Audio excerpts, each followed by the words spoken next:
Hey guys, welcome to my channel. My name is Jane Lawrence, and today I am looking like the 80s kind of girl.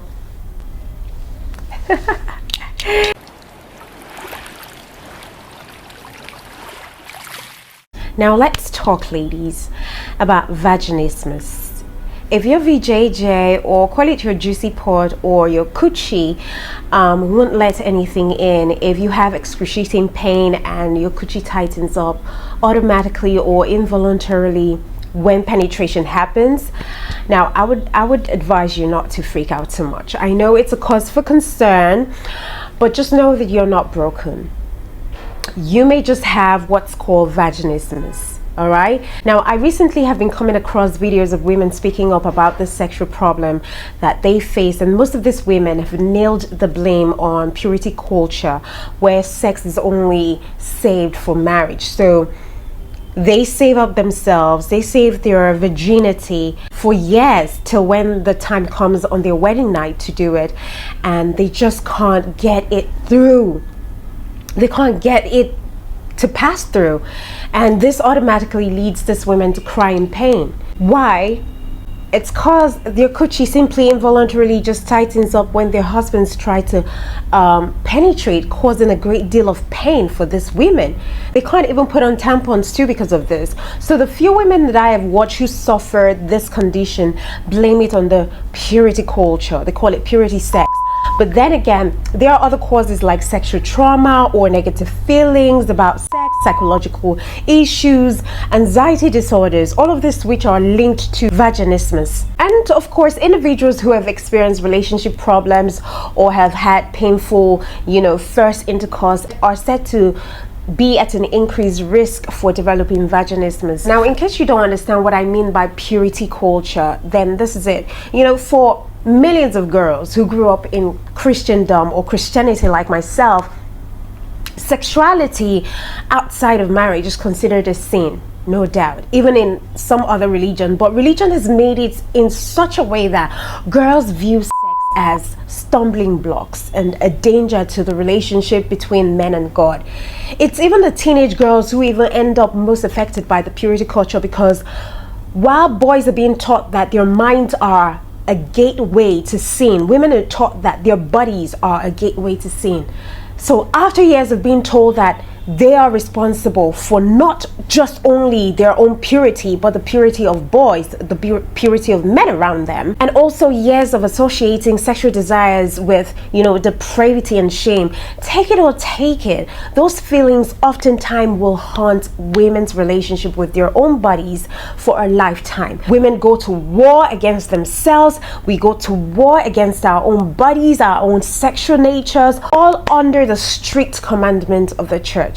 I'm not faulting that, but of course that is the way of purity movement. And if women remain virgins until the day they get married to a man, they are holy. But if not, they're considered as damaged goods. And so to avoid the latter outcome, younger girls or younger adults are required to make promises signified in form of purity pledges to remain abstinent till when the time comes for them to say I do. And I won't lie, I made that vow too, and that really formed who I am throughout my teenage days up until this moment. And to be honest, I would say that abstinence has really saved my life by way of preventing things that could have otherwise led me to hospital visits. And then again, at some point, it was no longer about keeping myself and my husband, but for myself. For health purposes. You don't have to worry about STDs or STIs or unwanted pregnancies or delayed menses, because you're not with any man, you're not sleeping with any man. But I can tell you for a fact that the older you get, the more painful it is likely for you to have penetration, or the tougher it gets to be this virgin, because first your mind freaks out at the thought of something as huge as that D driving through the hallway for the first time, coupled with knowing that it can be painful upon your first penetration. So with that thinking, with that thought, the anxiety that you feel just runs through your brain, and the muscles down there tightens up. Unless you have a very understanding spouse who would soothe you and make you really relax, it's hard to get by that first night, leading up to weeks. And this is quite different from women whose, vajayjay just tightens up on their own without any efforts from them. So watching other women who have kept themselves from marriage talk about how they couldn't have penetration for months and later on found out that they have vaginismus makes me wonder if sex before marriage is worth all the pain that they have to go through. Because this condition has really broken newlyweds.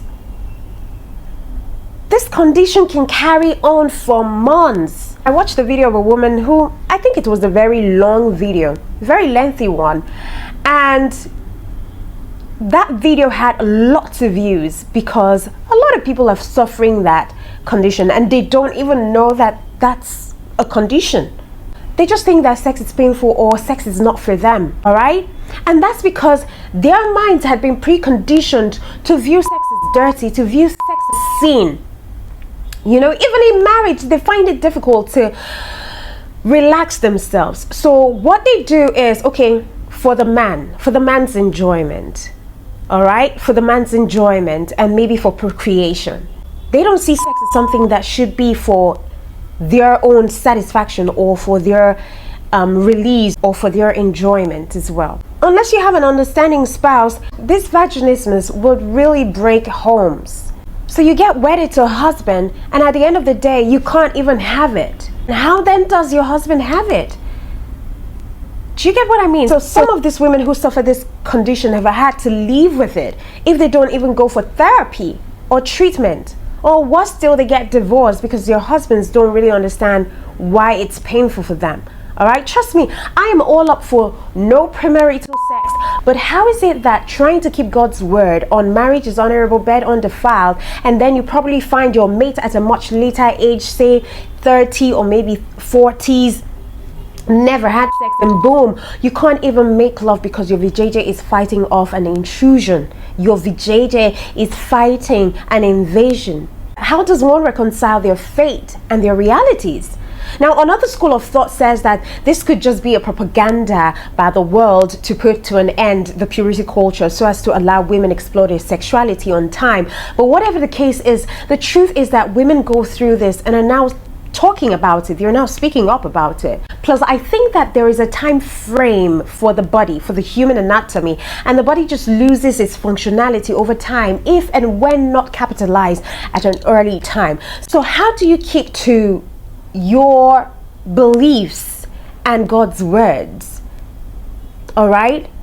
Anyways, this video is not for everyone, and I am just here ranting and thinking about it, and not trying to give solutions, all right? So if you want to know what the symptoms of vaginismus are, then this is it. It's basically difficulty, pain, or the impossible levels of enduring penetration during intercourse, or the difficulties in insertion of anything into the vajayjay. And then secondly, there is this massive pressure in the vajayjay that feels like heaviness, and you could also have this burning sensation that you feel at the opening of your vajayjay. Now the fact is that during sexual activity, a person with vaginismus can still experience an orgasm from the powerhouse stimulation. So the condition does not prevent this ability. It only affects penetrative activities down there.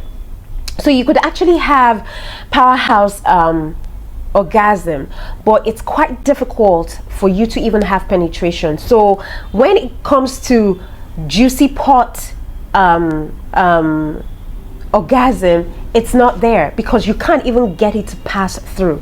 If you can't get something as small as tampons in there, then it's very impossible for you to get the joystick in there. So for a man, if you're a man, if you have a wife like that, how do you cope?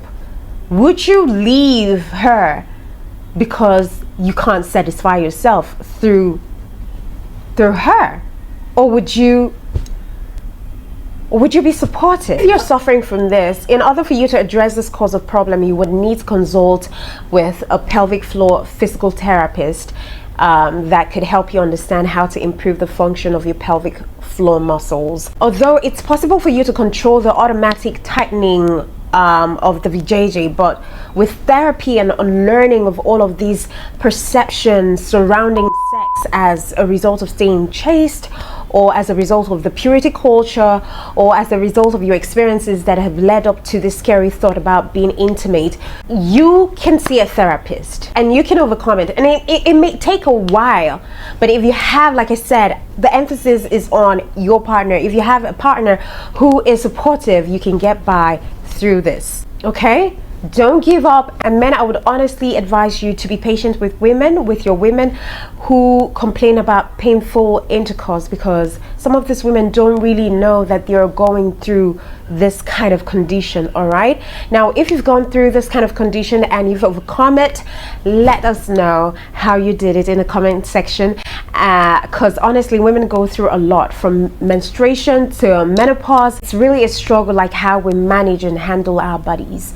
All right, so yeah, if there is anything that I am missing out, let me know in the comment section. All right, until my next video, I love you and keep living the fab life.